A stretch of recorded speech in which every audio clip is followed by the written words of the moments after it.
Good Shepherd MHS, our school so dear. Lead us kindly, light our way clear. Our motto shines bright.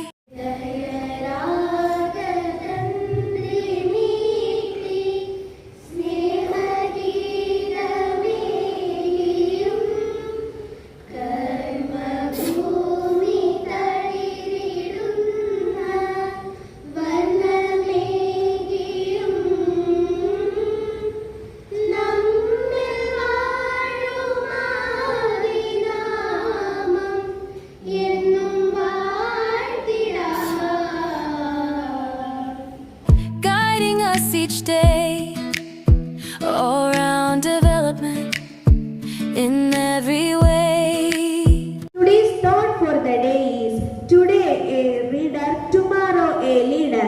I repeat the thought once again: today a reader, tomorrow a leader. By Margaret Fuller. Thank you. Have a nice day. Moral values taught, hearts made pure. അധ്യാപകരെ, അനധ്യാപകരെ, എന്റെ പ്രിയ കൂട്ടുകാരെ, ഇന്ന് June 19 വായനാ ദിനം. വായന ഒരു മനുഷ്യന് സർവോന്മുഖമായ വളർച്ച നൽകുന്നു. കേരള ഗ്രന്ഥശാല പ്രസ്ഥാനത്തിന്റെ ഉപജ്ഞാതാവും പ്രചാരകനുമായിരുന്ന PN പണിക്കരുടെ ചരമദിനമായ ജൂൺ 19 വായനാ ദിനമായി ആചരിക്കുന്നു. 1996 മുതലാണ് ജൂൺ 19 വായനാ ദിനമായി ആചരിക്കുന്നത്. ജൂൺ 19 മുതൽ 25 വരെയുള്ള ഒരാഴ്ച വായനാ വാരമായി കേരള വിദ്യാഭ്യാസ വകുപ്പ് ആചരിക്കുന്നു. 2017 മുതൽ ജൂൺ 19 ദേശീയ വായനാ ദിനമായി ആചരിക്കുന്നു. കൂട്ടുകാർക്കൊപ്പം വീടുകൾ കയറി പുസ്തകങ്ങൾ ശേഖരിച്ച് ജന്മനാട്ടിൽ സനാതന ധർമ്മം എന്ന വായനാശാല ആരംഭിച്ചാണ് PN പണിക്കർ ഗ്രന്ഥശാല പ്രസ്ഥാനം ആരംഭിക്കുന്നത്. കേരളത്തിൽ ഉടനീളം സഞ്ചരിച്ച് വായിച്ചു വളരുക, ചിന്തിച്ച് വിവേകം നേടുക എന്ന് അദ്ദേഹം കുട്ടികളോട് ആഹ്വാനം ചെയ്തു. 1988 കേരള ഗ്രന്ഥശാല പ്രസ്ഥാനം ഉണ്ടായി. ഗ്രന്ഥശാല ഇല്ലാത്ത ഒരു ഗ്രാമവും കേരളത്തിൽ ഉണ്ടാകരുതെന്ന് അദ്ദേഹം ആഗ്രഹിക്കുകയും അതിനായി പ്രയത്നിക്കുകയും ചെയ്തു. ആ മഹാത്മാവിന്റെ മുൻപിൽ നമുക്ക് ശിരസ് നമിക്കാം. വായനാ ദിനത്തെ കുറിച്ച് കൂടുതൽ അറിയുന്നതിനായി നമുക്ക് ആദരവിനെ ക്ഷണിക്കാം. എല്ലാവർക്കും എൻ്റെ നമസ്കാരം.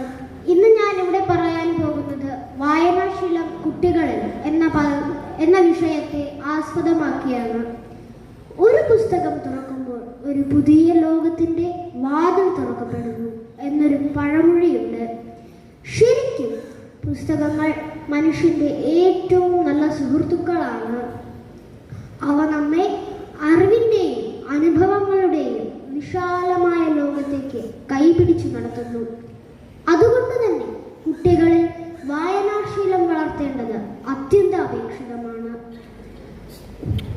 ഒരു കുട്ടി ഒരു പുസ്തകം വായിക്കുമ്പോൾ അത് അവനല്ലെങ്കിൽ അവൾ വെറും അക്ഷരങ്ങൾ മാത്രമല്ല വായിക്കുന്നത്, മറിച്ച് പുതിയ ജീവിത പാഠങ്ങളെയും അറിവുകളെയും അനുഭവങ്ങളെയുമാണ് കണ്ടെത്തുന്നത്. കഥാപുസ്തകങ്ങൾ വായിക്കുന്നതിലൂടെ കുട്ടികൾ അത്ഭുത ലോകങ്ങളിലൂടെ സഞ്ചരിക്കുന്നു. ശാസ്ത്ര പുസ്തകങ്ങൾ വായിക്കുന്നതിലൂടെ കുട്ടികളുടെ മനസ്സിൽ അവ അറിവിൻ്റെ കൗതുകത്തിന്റെ തീപ്പൊരി തെളിയിക്കുന്നു. ജീവചരിത്ര കുറിപ്പ് വായിക്കുന്നതിലൂടെ അവർ മഹാന്മാരുടെ ജീവിതത്തിൽ നിന്നും അവർക്ക് പ്രചോദനം നൽകുന്നു. ഒരു നല്ല പുസ്തകം വായിക്കുമ്പോൾ കുട്ടികളുടെ മനസ്സിൽ നിരവധി ചോദ്യങ്ങൾ ഉയരും.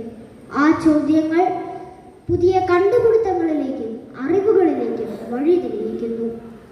വായന നല്ല മാർക്ക് വാങ്ങാനുള്ള മാർഗം മാത്രമല്ല, മറിച്ച് ജീവിതം തന്നെ മനസ്സിലാക്കാനുള്ള ഒരു ശക്തമായ ഉപാധിയും കൂടിയാണ്. എന്നാൽ ഇന്നത്തെ കാലഘട്ടത്തിൽ വായന സോഷ്യൽ മീഡിയയും മൊബൈൽ ഫോണുകളും കുട്ടികളുടെ ഒഴിവു സമയം കവർന്നെടുക്കുന്നു. മണിക്കൂറുകളോളം സ്ക്രീനിന്റെ മുൻപിൽ ചിലവഴിക്കുന്ന കുട്ടികൾക്ക് പുസ്തകങ്ങളുടെ അത്ഭുത ലോകം പലപ്പോഴും അന്യമായി തീരുന്നു. ഈ സാഹചര്യങ്ങളിലാണ് മാതാപിതാക്കളും അധ്യാപകരും കുട്ടികളെ വായനയിലേക്ക് ആകർഷിക്കാൻ ശ്രമിക്കേണ്ടത്. ദിവസവും കുറച്ചു സമയം വായനയ്ക്കായി മാറ്റിവെക്കുകയും വീടുകളിലും സ്കൂളുകളിലും വായനയ്ക്ക് അനുകൂലമായ അന്തരീക്ഷം സൃഷ്ടിക്കുകയും വേണം. ഒരു കുട്ടി ഒരു പുസ്തകം വായിക്കുമ്പോൾ അവ വെറും പേപ്പറും മഷിയും മാത്രമല്ല, പുതിയ അറിവിലേക്കുള്ള താക്കോലാണ്. ഇന്ന് വായിക്കുന്ന കുട്ടി നാളത്തെ ചിന്തകനും ശാസ്ത്രജ്ഞനും നേതാവും എഴുത്തുകാരനുമാവാം. അതുകൊണ്ട് നമുക്ക് ഓരോ കുട്ടിയുടെ കൈകളിലും ഓരോ പുസ്തകങ്ങൾ എത്തിക്കാം. കാരണം ഒരു പുസ്തകത്തിന് ഒരു ജീവിതത്തെ മാറ്റിമറിക്കാം. നന്ദി, നമസ്കാരം. ഇത്ര മനോഹരമായി വായനയെക്കുറിച്ച് അറിവ് നൽകിയ ആദവിന് 1000 നന്ദി. ഇനി നമുക്ക് മനോഹരമായൊരു ഗാനം കേട്ടാലോ? അറിവിന്റെ ഉറവിടങ്ങൾ പുസ്തകങ്ങളാൽ, അതിരുകളില്ല ആകാശപ്പൊലിവു കണ്ടിടാം. അറിവിന്റെ ഉറവിടങ്ങൾ പുസ്തകങ്ങളാൽ, അതിരുകളില്ല ആകാശപ്പൊലിവു കണ്ടിടാം. പൂവാടിയായി മാറും ഈ ഭൂമിയിൽ, പൂവാടിയായി മാറും ഈ ഭൂമിയിൽ, വായനയാൽ ഒത്തുചേർന്നു പാടിടാം. വായനാദിനം, വായനാദിനം, വായന പൂത്തുലയട്ടെ.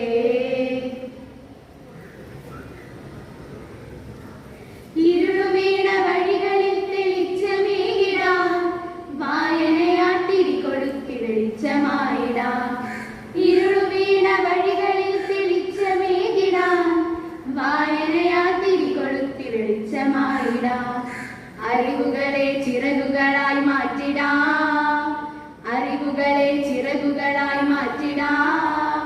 സ്നേഹം നിറഞ്ഞുള്ളു തൊട്ടു പാട്ടുപാടിടാം, സ്നേഹം നിറഞ്ഞുള്ളു തൊട്ടു പാട്ടുപാടിടാം. വായനാദിനം, വായനാദിനം, വായന പൂത്തുലയട്ടെ. ഗ്രന്ഥശാല നാടിനായി വെളിച്ചമേകിടാൻ PN പണിക്കരിവിടെ ചരിതമോദിയോ. ഗ്രന്ഥശാല നാടിനായി വെളിച്ചമേകിടാൻ PN പണിക്കരിവിടെ ചരിതമോദിയോ. അറിവിനാൽ ചുരുച്ചു പാടിടാം, അറിവുകളെ ചിറകുളിച്ചു പാടിടാം. പുസ്തകങ്ങളാൽ നമുക്ക് കൂട്ടുകൂടിടാം, പുസ്തകങ്ങളാൽ നമുക്ക് കൂട്ടുകൂടിടാം. വായനാദിനം, വായനാദിനം, വായന പൂത്തുലയട്ടെ. അറിവിന്റെ ഉറവിടങ്ങൾ പുസ്തകങ്ങളാൽ, അതിരുകളിൽ ആകാശപ്പൊലിവു കണ്ടിടാം. പൂവാടിയായി മാറും ഈ ഭൂമിയിൽ, പൂവാടിയായി മാറും ഈ ഭൂമിയിൽ, വായനയാൽ ഒത്തുചേർന്നു പാടിടാം. വായനാദിനം, വായനാദിനം, വായന പൂത്തുലയട്ടെ. അറിവിന്റെ ഉറവിടങ്ങൾ പുസ്തകങ്ങളാൽ, അതിരുകളിൽ ആകാശപ്പൊലിവു കണ്ടിടാം. മനോഹരമായ ഗാനം ആലപിച്ച കൂട്ടുകാർക്ക് നന്ദിയുടെ പൂച്ചെണ്ടുകൾ. അടുത്തതായി നമുക്കൊരു പുസ്തകം പരിചയപ്പെട്ടാലോ? അതിനായി ദിയെ ക്ഷണിക്കുന്നു. നമസ്കാരം. ഇന്ന് ജൂൺ 19 വായനാ ദിനം. ഈ വിശേഷ അവസരത്തിൽ ഈ അടുത്ത കാലത്തായി ഇറങ്ങിയ ഒരു നോവലിനെ പരിചയപ്പെടുത്താനാണ് ഞാൻ നിങ്ങളുടെ മുന്നിൽ ആയിരിക്കുന്നത്. മലയാള സാഹിത്യ ലോകത്തെ തൻ്റെതായ വ്യക്തിമുദ്ര പതിപ്പിച്ച എഴുത്തുകാരനാണ് സുഭാഷ് ചന്ദ്രൻ. അദ്ദേഹത്തിൻ്റെ ഏറ്റവും പ്രധാനപ്പെട്ട രചനകളിലൊന്നാണ് മനുഷ്യനൊരു ആമുഖം എന്ന നോവൽ. കേന്ദ്ര കേരള സാഹിത്യ അക്കാദമി അവാർഡുകൾ നേടിയ ഈ കൃതി മലയാളത്തിലെ ഏറ്റവും മികച്ച സാഹിത്യ രചനകളിൽ ഒന്നായി കണക്കാക്കപ്പെടുന്നു. ജീവിതത്തിൻ്റെ അന്തസത്ത മനസ്സിലാക്കാതെ വെറുതെ ജീവിച്ചു പോകുന്നതിൽ യാതൊരു കാര്യവുമില്ലെന്ന് നമ്മെ ബോധ്യപ്പെടുത്താൻ മനുഷ്യനൊരു ആമുഖം എന്ന നോവലിന് കഴിയുന്നു. തച്ചനക്കര എന്ന ഗ്രാമത്തിൻ്റെ 100 വർഷത്തെ ചരിത്രമാണ് നോവലിൽ അവതരിപ്പിക്കുന്നത്. അയ്യാട്ടംപിള്ള എന്ന വംശപരമ്പരയുടെ കഥയും നാറാപ്പിള്ള എന്ന നാരായണപിള്ള, അയാളുടെ മകനായ ഗോവിന്ദൻ, ഗോവിന്ദന്റെ പൗത്രനായ ജിതേന്ദ്രൻ, ഇവരിലൂടെയാണ് കഥാഗതി വികസിക്കുന്നത്. 4 ഭാഗങ്ങളായി തിരിച്ച നോവലിന്റെ ഒന്നാം ഭാഗത്തിൽ തച്ചനക്കര എന്ന ഗ്രാമത്തിന്റെ ചരിത്രം അവതരിപ്പിക്കുന്നു. കൂടാതെ അയ്യാട്ടുംപള്ളി എന്ന കുടുംബത്തിന്റെയും നാരാപ്പിള്ളയുടെ ജീവിതത്തെയും നോവലിസ്റ്റ് ഒന്നാം ഭാഗത്തിൽ അവതരിപ്പിക്കുന്നു. രണ്ടാം ഭാഗത്തിൽ നാരാപ്പിള്ളയുടെ മക്കളുടെ ജീവിതത്തെയും കേരള രാഷ്ട്രീയത്തെ വളരെയധികം സ്വാധീനിച്ച കമ്മ്യൂണിസ്റ്റ് പ്രസ്ഥാനത്തിന്റെ വളർച്ചയും ഭൂപരിഷ്കരണത്തിന്റെ ഫലങ്ങളും വരച്ചു കാട്ടുന്നു. വികസനത്തിന്റെയും നഗരവൽക്കരണത്തിന്റെയും കടന്നുകയറ്റം മനുഷ്യജീവിതത്തെ എങ്ങനെയൊക്കെയാണ് സ്വാധീനിച്ചു എന്നാണ് മൂന്നാം ഭാഗത്തിൽ ചർച്ച ചെയ്യുന്നത്. അവസാന ഭാഗത്തിൽ പ്രധാന കഥാപാത്രമായ ജിതേന്ദ്രനിലേക്ക് ശ്രദ്ധ കേന്ദ്രീകരിക്കുന്നു. അയാളുടെ ജീവിതത്തിലെ സന്തോഷങ്ങളും വേദനകളും ഉത്തരം കിട്ടാത്ത മനസ്സിന്റെ വിങ്ങലുകളും അവതരിപ്പിക്കുന്നു. ഈ നോവലിലെ കഥ തച്ചനക്കരയുടേത് മാത്രമല്ല, കേരളത്തിൻ്റെത് കൂടിയാണ്. സ്വന്തം ജീവിതത്തിന് ഒരർത്ഥം കണ്ടെത്താനാകാതെ ജീവിച്ചു മരിക്കുന്ന ജിതേന്ദ്രന്മാരുടെ കഥയാണ്. മനുഷ്യജീവിതത്തിന്റെ പച്ചയായ ആവിഷ്കരണത്തിലൂടെ ഓരോ വായനക്കാരന്റെയും മുന്നിൽ അവനവന്റെ തന്നെ ജീവിത യാഥാർത്ഥ്യങ്ങളാണ് നേടിയിരിക്കുന്നത്. പൂർണ്ണ വളർച്ചയെത്തും മുമ്പ് മരിച്ചു പോകുന്ന ഒരേ ഒരു ജീവിയാണ് മനുഷ്യൻ. അതായത് മനുഷ്യൻ ബുദ്ധിമാനാണെങ്കിലും അവന്റെ ആന്തരിക വളർച്ച സമ്പൂർണ്ണമാകുന്നില്ല. അതിനു മുൻപേ ജീവിതം അവസാനിക്കുന്നു എന്ന തിരിച്ചറിവിലേക്ക് മനുഷ്യനെ കൊണ്ടെത്തിക്കാൻ മനുഷ്യനൊരാമുഖം എന്ന നോവലിന് കഴിയുന്നു. സുഭാഷ് ചന്ദ്രന് മനുഷ്യനൊരാമുഖം എന്ന നോവലിലൂടെ അത് മനസ്സിലാക്കി തരാൻ കഴിയുന്നു. നന്ദി. എല്ലാവർക്കും ശുഭദിനം നേരുന്നു. ഒരു പുസ്തകം കൂട്ടുകാർ പരിചയപ്പെട്ടല്ലോ. ഈ പുസ്തകത്തെ കുറിച്ച് അറിവ് നൽകിയ ദിയയ്ക്ക് നന്ദിയുടെ നറുമലരുകൾ. വായനയെ കുറിച്ചുള്ള മഹത്വചനങ്ങൾ കേട്ടാലോ? ലോകത്തിന്റെ വെളിച്ചമാണ് പുസ്തകങ്ങൾ. വായന കൊണ്ട് അതിനെ ജ്വലിപ്പിക്കുക. ഗാന്ധിജി. വായിച്ചു വളരുക, ചിന്തിച്ച് വിവേകം നേടുക. PN പണി. ശരീരത്തിന് വ്യായാമം എങ്ങനെയോ അതുപോലെയാണ് വായന മനസ്സിന്. Richard steel. വായന മനുഷ്യനെ പൂർണ്ണനാക്കുന്നു. Francis bacon. നമുക്കിനി ഒരു നൃത്താവിഷ്കാരം കണ്ടാലോ? അതിനായി കൂട്ടുകാരെ വേദിയിലേക്ക് ക്ഷണിക്കുന്നു.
വായനയെക്കുറിച്ച് പാട്ടിലൂടെ, നൃത്തത്തിലൂടെ, വിവരണങ്ങളിലൂടെ അറിവുകൾ ലഭിച്ചു കാണുമല്ലോ.